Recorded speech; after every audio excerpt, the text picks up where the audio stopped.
Olá, irmãos e amigos.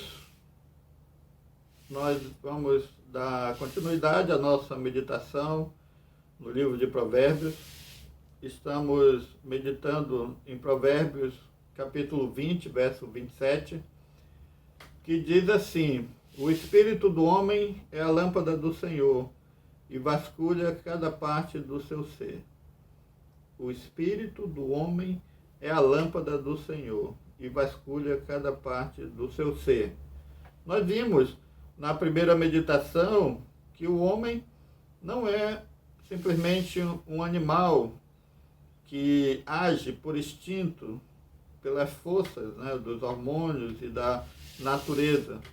Deus colocou no homem o seu espírito, Deus colocou no homem uma consciência, uma racionalidade, uma inteligência, e o homem, ele se distingue, ele se difere de todos os demais seres que foram criados por Deus.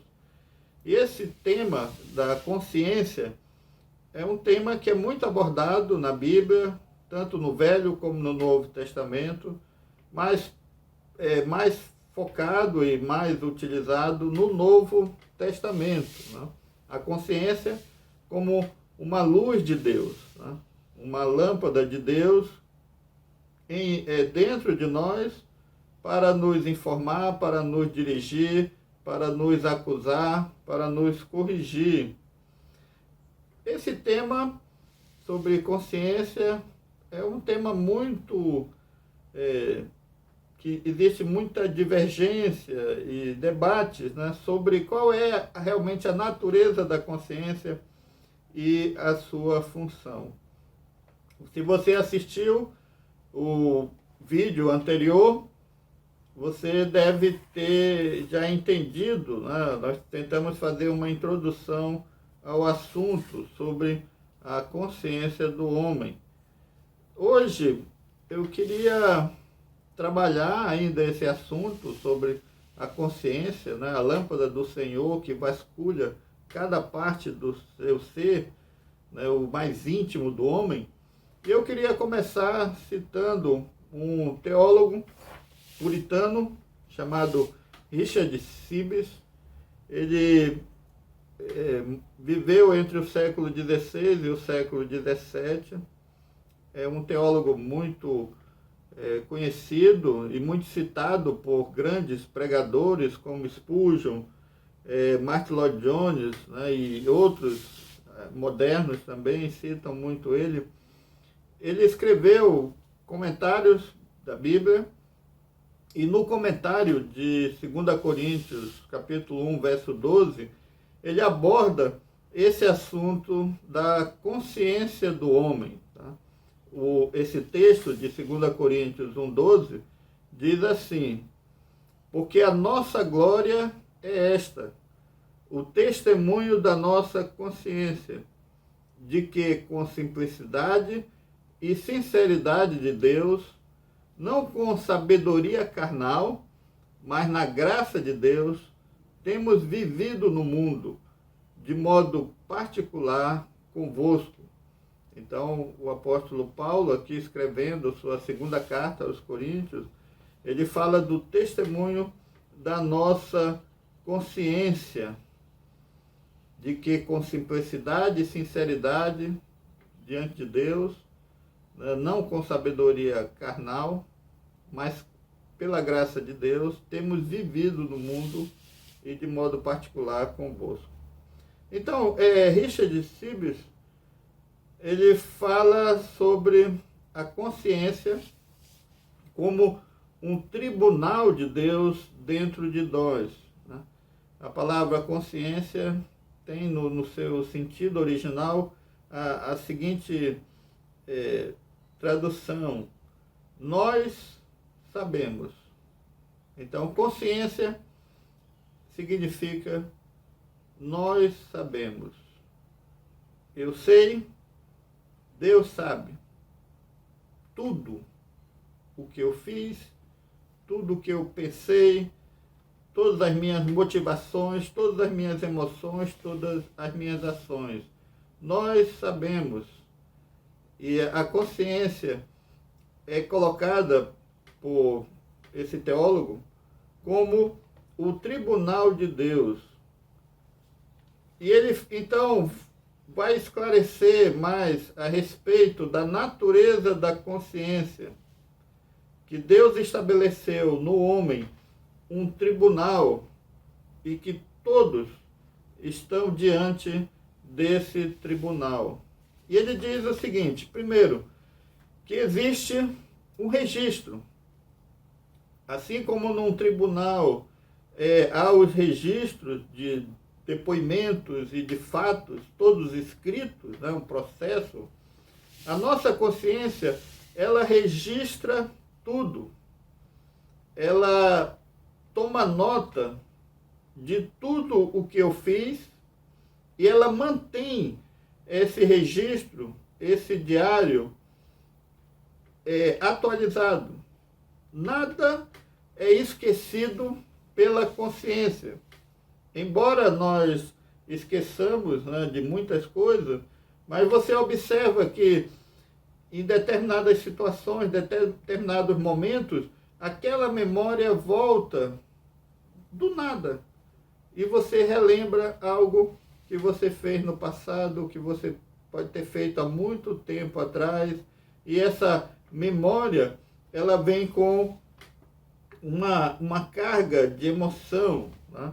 Então a consciência, ela mantém um registro de tudo o que eu fiz, de tudo o que eu pensei, de tudo o que eu desejei e de tudo o que eu falei, né? É um registro perfeito, completo.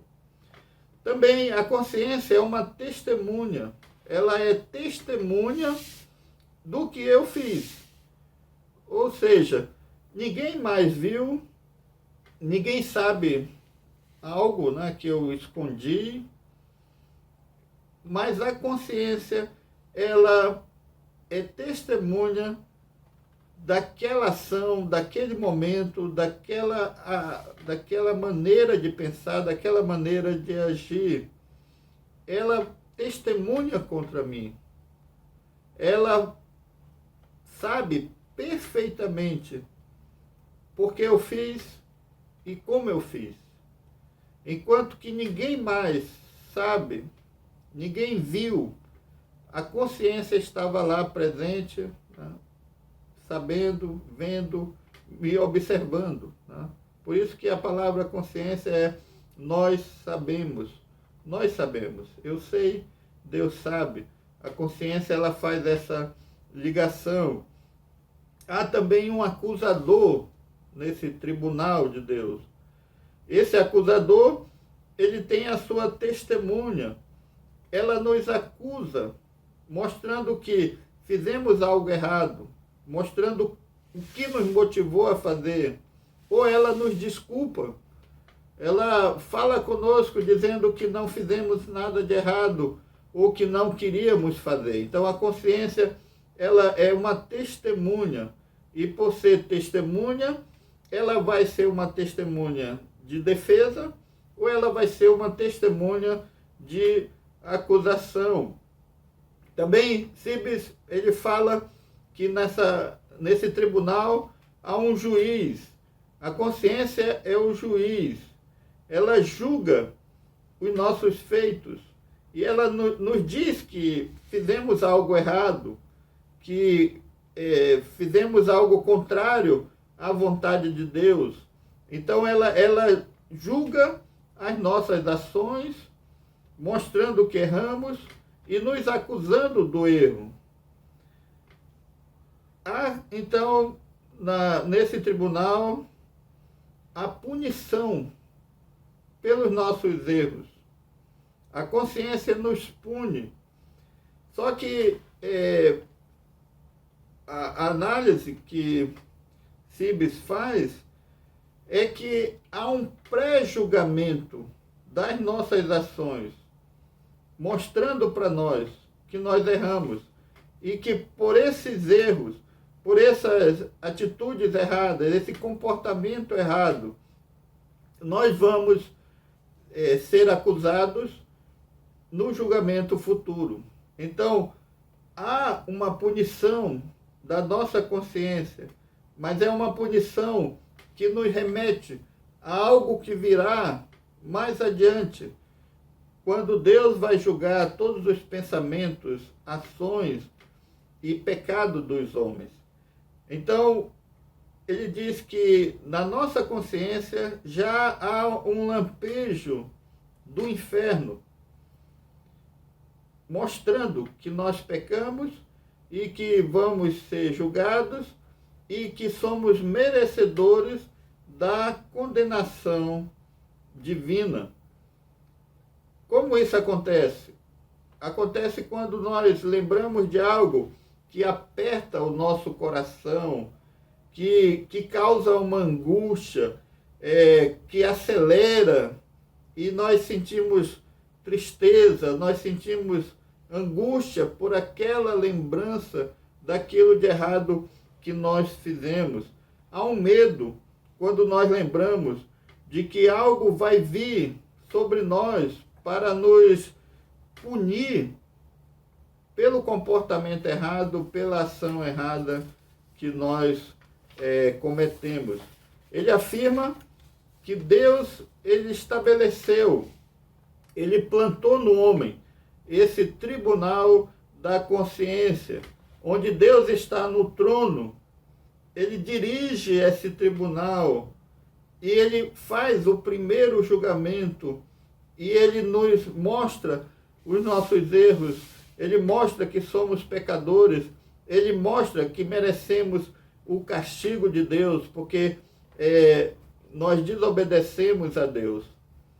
O texto de 2 Coríntios 1,12 fala desse testemunho da consciência, mas Paulo fala de uma maneira alegre.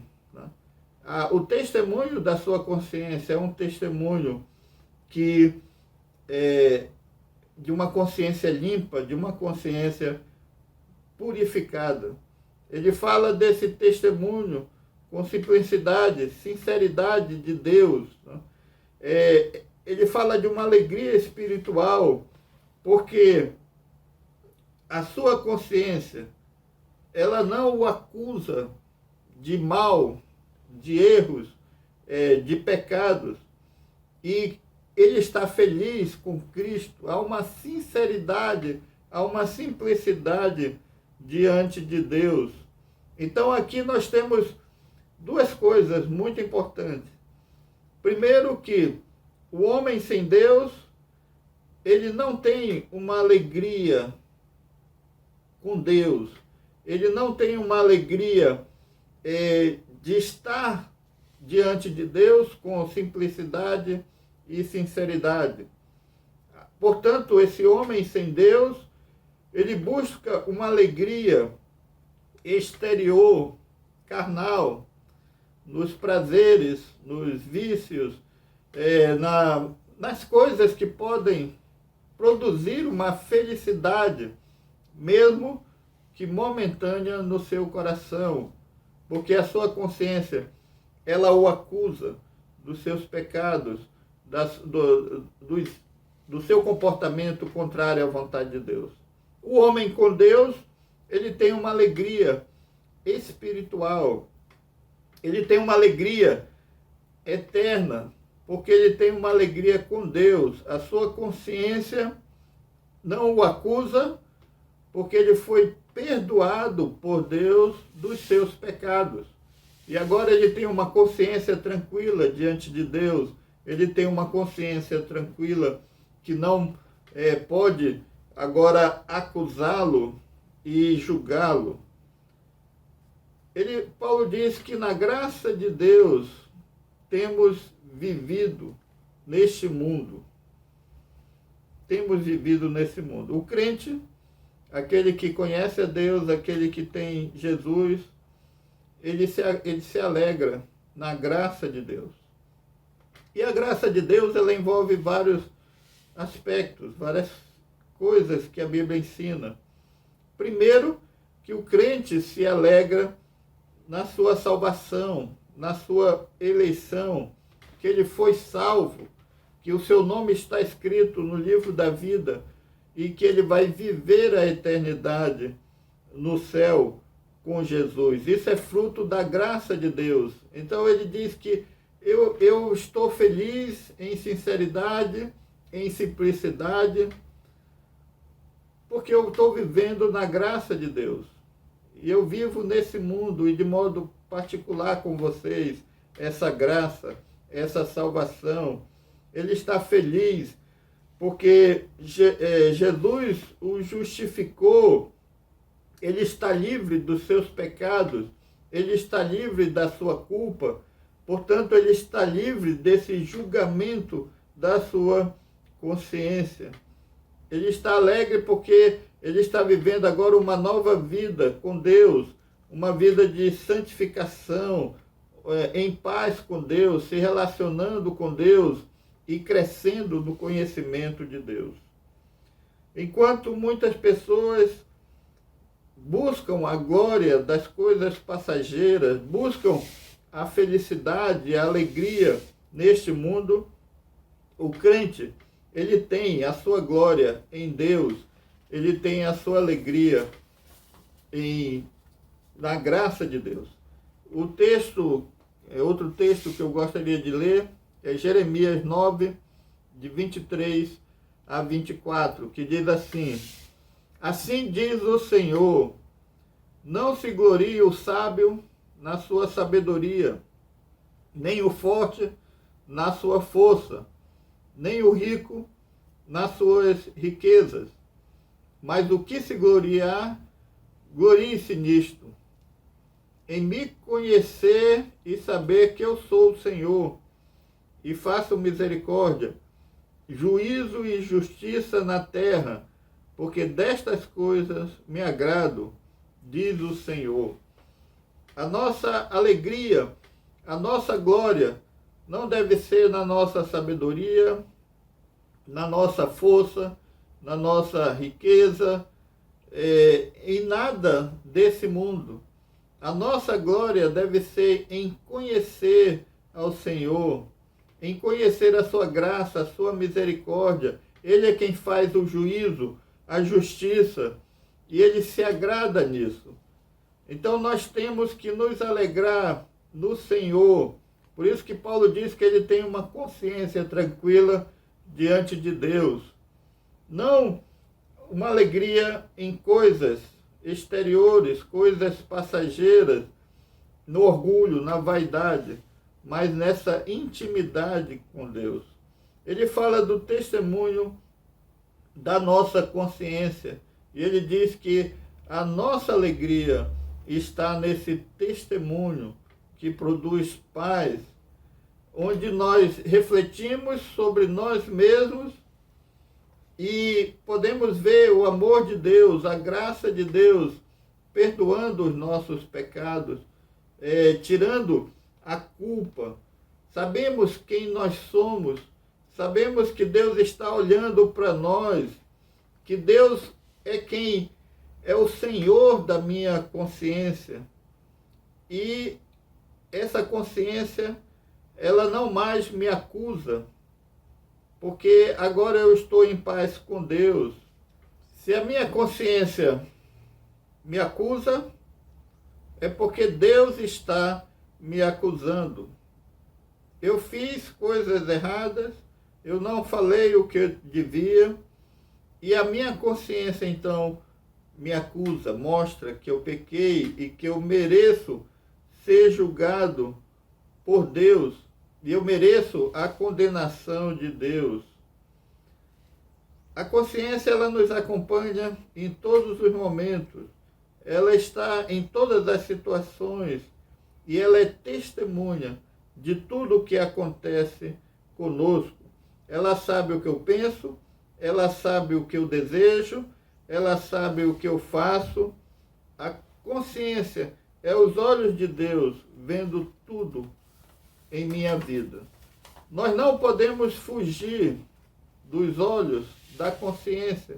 Davi, ele escreveu no Salmo 139, de 7 a 13, que nós não podemos fugir dos olhos de Deus, Nós não podemos fugir dessa consciência.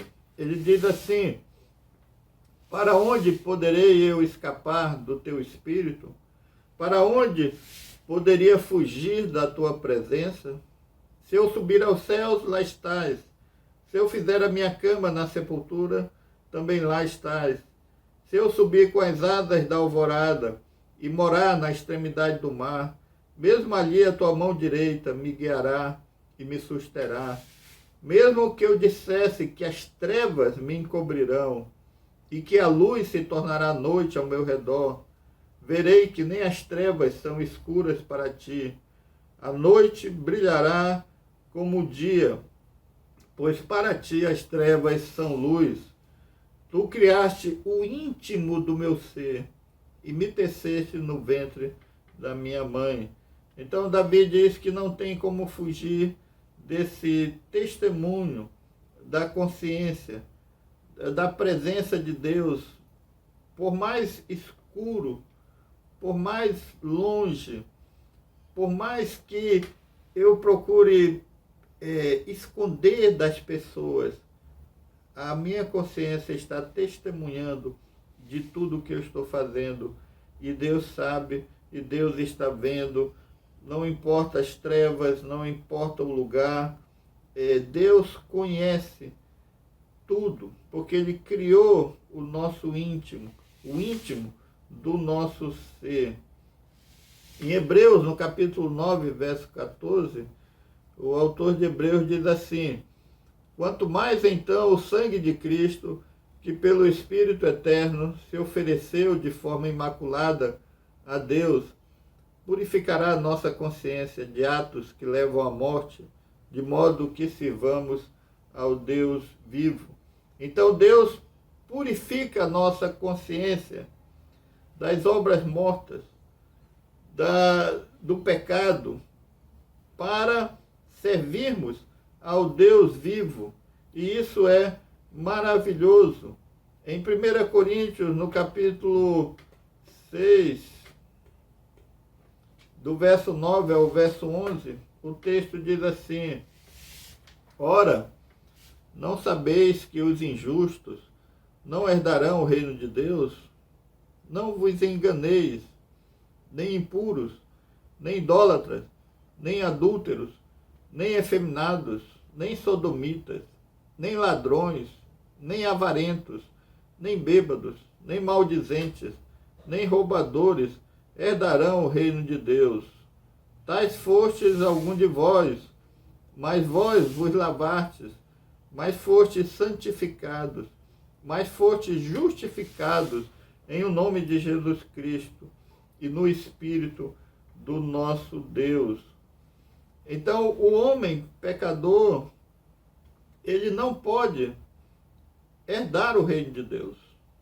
Ele não pode estar na presença de Deus. E aqui ele enumera vários pecados relacionados à natureza humana decaída. E como ele disse, vocês foram antes, mas vocês foram lavados pelo sangue de Cristo. Vocês foram santificados, justificados em nome do Senhor Jesus Cristo e no Espírito de nosso Deus. Então, a consciência, ela precisa ser purificada, ela precisa ser justificada pelo sangue de Cristo. E quando isso acontece, é porque nós fomos perdoados dos nossos pecados. E agora ela não tem mais direito, ela não pode mais nos acusar, porque Cristo morreu na cruz pelos nossos pecados. E agora aquelas lembranças, aquelas situações passadas foram perdoadas por Deus. E Ele então nos limpou e nos purificou dessa má consciência. Algumas coisas que nós devemos fazer para termos essa consciência saudável, essa consciência pura. Uma delas é que nós precisamos confessar os nossos pecados. Devemos confessá-los e devemos abandonar os nossos pecados. Em Tiago, no capítulo 5, verso 16, ele diz assim: portanto, confessem os seus pecados uns aos outros e orem uns pelos outros para serem curados. A oração de um justo é poderosa e eficaz. Nós temos que nos arrepender, pedir perdão e confessar a Deus ou a quem está envolvido na situação, confessar os nossos pecados a quem ofendemos, para ter essa consciência purificada, essa consciência limpa, essa consciência íntegra diante de Deus. Nós precisamos reconhecer que somos pecadores e confessar diante de Deus e confessar diante daqueles que nós ofendemos. Nós precisamos pedir perdão. Essa é uma outra atitude muito importante. Jesus ensinou sobre isso em Mateus 5, 23 a 24. Portanto, se você estiver apresentando sua oferta diante do altar e ali se lembrar, a consciência o acusou, a consciência falou com você, há algo errado. Você está aqui diante de Deus, mas tem alguém que está ofendido com você, tem uma situação que você precisa resolver. Então ele diz, se você estiver diante do altar e ali se lembrar de que seu irmão tem algo contra você, deixe sua oferta ali diante do altar, vá primeiro reconciliar-se com seu irmão, depois volte e apresente sua oferta. Então eu devo pedir perdão a quem eu ofendi. Se a minha consciência acusa, eu devo ser sensível à voz. Se eu não perdoar, eu não serei perdoado. É o que Jesus ensinou em Mateus 6, 14 a 15. Porque se perdoardes aos homens as suas ofensas, também vosso Pai Celeste vos perdoará. Se, porém, não perdoardes aos homens as suas ofensas, tampouco vosso Pai vos perdoará a vossa ofensa. Aqui Jesus está falando de questões que envolvem a nossa consciência, perdão, arrependimento, confissão, coisas que estão guardadas dentro de nós e que vêm à tona em situações, em momentos. E para isso nós precisamos nos colocar diante de Deus, reconhecer que somos pecadores, confessar, pedir perdão também para pessoas, fazer restituição quando for necessário. Um texto que nos ajuda a entender isso é o encontro de Zaqueu com Jesus. Zaqueu era um publicano, um coletor de impostos, e Zaqueu era um homem pecador, mas Zaqueu vai para ver Jesus, e naquele momento ali Jesus fala com ele, e Jesus vai para a casa dele, e Zaqueu recebe Jesus na sua casa, e naquele momento de grande alegria, Zaqueu ele reconhece que é pecador, e ele diante de Jesus ele assume um compromisso muito sério. O texto de Lucas 19, de 8 a 9, diz assim: mas Zaqueu levantou-se e disse ao Senhor: olha, Senhor, estou dando a metade dos meus bens aos pobres. E se de alguém extorquir alguma coisa, devolverei 4 vezes mais. Jesus lhe disse: hoje houve salvação nesta casa, porque este homem também é filho de Abraão. Então Zaqueu teve um encontro com Jesus que mudou sua vida. Ele decidiu dar metade dos seus bens aos pobres, né? Enquanto que hoje as pessoas querem uma religião, um Deus que torne eles ricos, que traga prosperidade e bens, Zaqueu, ele está tão feliz diante do Salvador, que ele decide dar metade do que ele tinha aos pobres. Mas não somente isso, ele reconhece que ele é pecador. E ele disse que ele iria devolver, se ele extorquiu de alguém, cobrou mais imposto do que deveria, ele iria devolver com juros aqueles que ele defraudou. Então aqui nós vemos que uma consciência transformada, impactada pela salvação, por Jesus, é uma consciência que transforma a natureza. Agora, a riqueza não é mais o seu desejo principal. Agora ele quer ter paz, ele quer ajudar as pessoas, ele quer restituir o que ele fez de errado. Isso é muito importante quando nós estamos falando sobre uma consciência pura, uma consciência tranquila diante de Deus. Nós não devemos deixar para depois, para lidar com a nossa consciência. Muitas vezes ela nos acusa, lembranças vêm, nós sabemos que erramos, mas nós não temos coragem de pedir perdão, de confessar, de restituir, ou de nos voltarmos para Deus e pedir que Deus purifique a nossa consciência. Tire de nós aquilo que está nos acusando.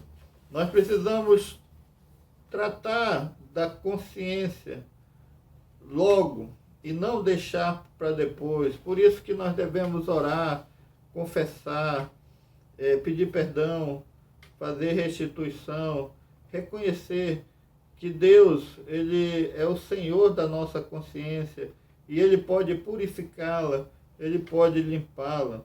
Nós precisamos também educar nossa consciência.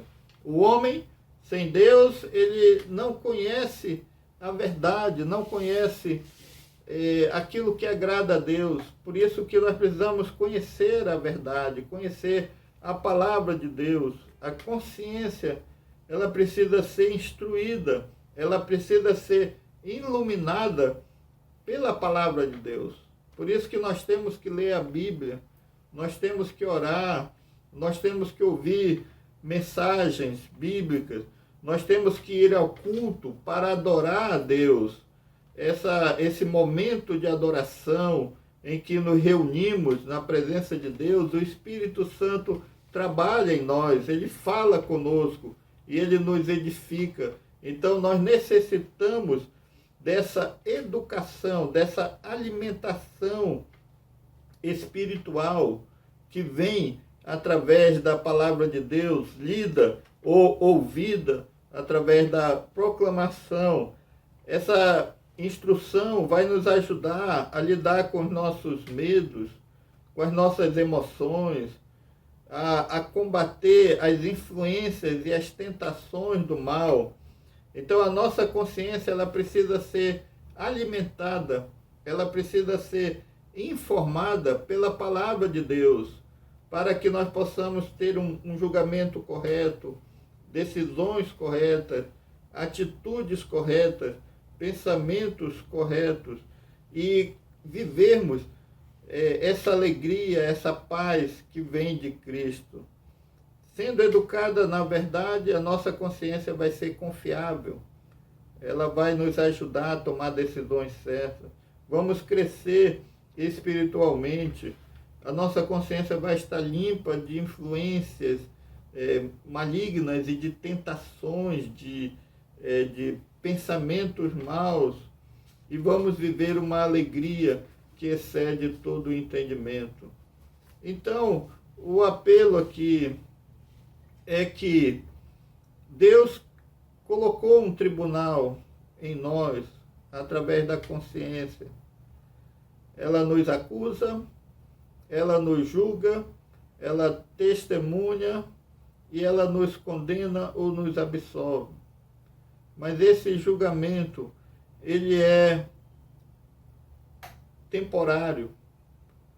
Ele é um prenúncio de um julgamento que virá, um julgamento eterno, em que diante de Deus, a nossa consciência vai nos julgar. Se você quer ter paz, se você quer ter uma consciência tranquila, você precisa se colocar diante de Deus, reconhecer que Jesus morreu na cruz pelos seus pecados, que o sangue de Cristo nos purifica de todo mal, Ele perdoa, e esse julgamento, então, nós somos absolvidos, não porque nós não merecíamos ser condenados, mas porque Jesus tomou o nosso lugar na cruz e morreu pelos nossos pecados. Passamos a ter uma consciência tranquila, uma consciência agora iluminada pelo Espírito Santo, onde nossas ações e decisões e desejos são controlados, buscam agradar a Deus e fazer a vontade de Deus. É uma vida maravilhosa que o crente tem, porque vive agora sobre essa luz divina, sobre essa orientação do Espírito. Se você ainda não tem Jesus, você não tem uma consciência tranquila, você não está em paz, porque só Jesus é que pode transformar, perdoar e nos purificar de todos os nossos pecados. Que Deus o ajude e que você tenha um encontro com Cristo e possa ter então uma vida de paz e de alegria.